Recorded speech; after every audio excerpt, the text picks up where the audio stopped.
So the report says there was no collusion, but leading Democrats, Nancy Pelosi and Chuck Schumer, namely, have released a joint statement saying the report summary raises as many questions as it answers. What do you think they mean by that? What I think they mean is that they want to carry this charade on for as long as possible, ideally right through the 2020 election cycle, and try to use it. What they've been using it for in the last 2 years is to discredit the president, Donald Trump, who was elected by the American people in a fair and free election in 2016. And so I don't think there's any chance that there's going to be anything new unearthed. In fact, if there was any compelling evidence of Trump-Russia collusion, it actually would have been on the table and into the press before the November election in 2016 in order to maximize its benefit. Donald Trump Jr. has released a statement on the report saying collusion truthers must be held to account for their, quote, sick and twisted conspiracy theories. Do you think we're going to expect some retaliation from the Trump administration?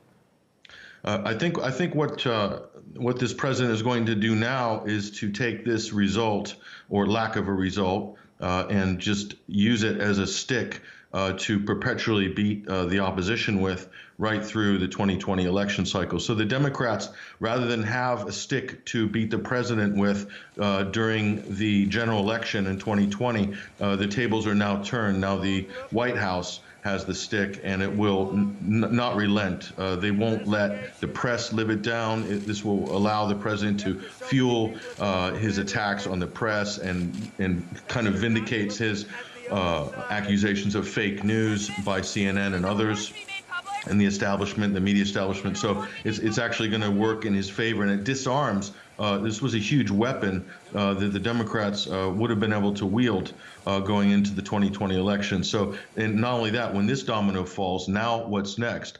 Next is the DNC hack, which a lot of people believe, and some have proven that is actually a DNC leak, and so forth. So the whole Russiagate narrative and all the different variations of it are sort of crumbling right now. So what about the obstruction of justice issue? We have Trump saying the report clears him of that charge, but the report summary doesn't specifically say that. So is he right?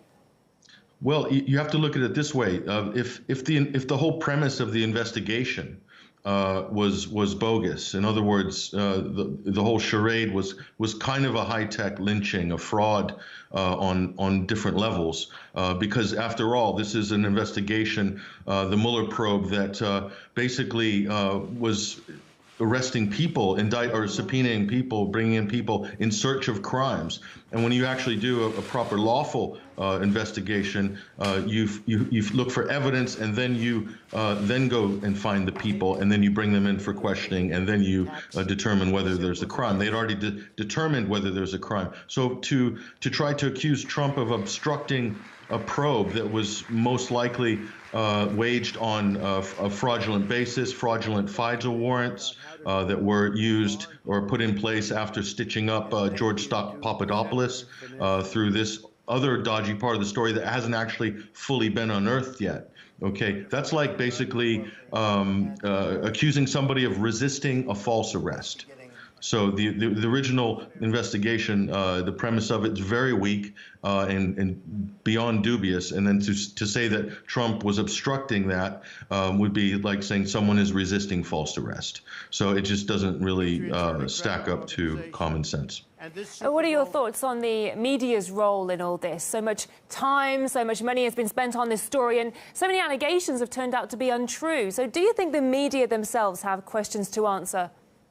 Yeah, this is basically a deja vu moment for the journalistic class. They had sort of perpetuate the same failure during the 2016 election cycle. In other words, they all reported that Hillary Clinton was going to win by a landslide and sort of dialed down a lot of the real polling numbers, misreported, inflated, exaggerated, omitted.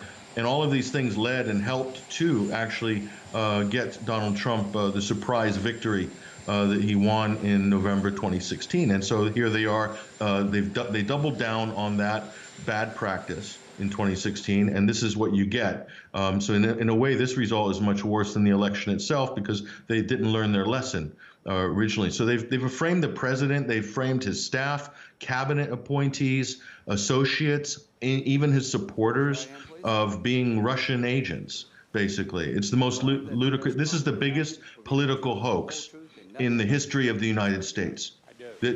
History will remember it exactly like that. 2.5 years of a complete fabricated political hoax that was waged on for a number of reasons. And I'm not saying this is simple at all. It's a very complex case. Information's been laundered. We're not even getting to talk about the Steele dossier and all of the people who were involved in laundering that document, which was used to discredit and sort of knock the president down 20 or 30 opinion poll points even before he was inaugurated in January 2017. So there's a lot of aspects to this that haven't actually been cleared up yet. And I think there's a chance that they might start investigating that side of things. And if they do, this could trigger a political civil war during the 2020 elections. And of course, all the money that was spent as well, around $25 million of taxpayers' money was spent on that investigation. Can it be justified? Yeah, the money is just a small part of it, the 25 million on paper. In reality, a tremendous amount of political capital has been expended. Not only that, the value of the media coverage that was dedicated to what is essentially a fraudulent investigation, that if truth be known, if they did an internal audit of some of the practices of this, you're talking about perversion of justice with the FBI and the Department of Justice. So these are two essential agencies that the public depend on for due process and conducting things fairly and properly. The media has expended all of this airtime, billions and billions of dollars worth of airtime that could have been spent on real issues, real public issues, things that are important for America. And that didn't happen. Instead, you have them chasing a phantom menace for 2.5 years with nothing to show other than bad will and more political division as a result. Global Affairs analyst Pattrick Heningsen and founder of 21st Century Wire, thank you for your time. Thank you.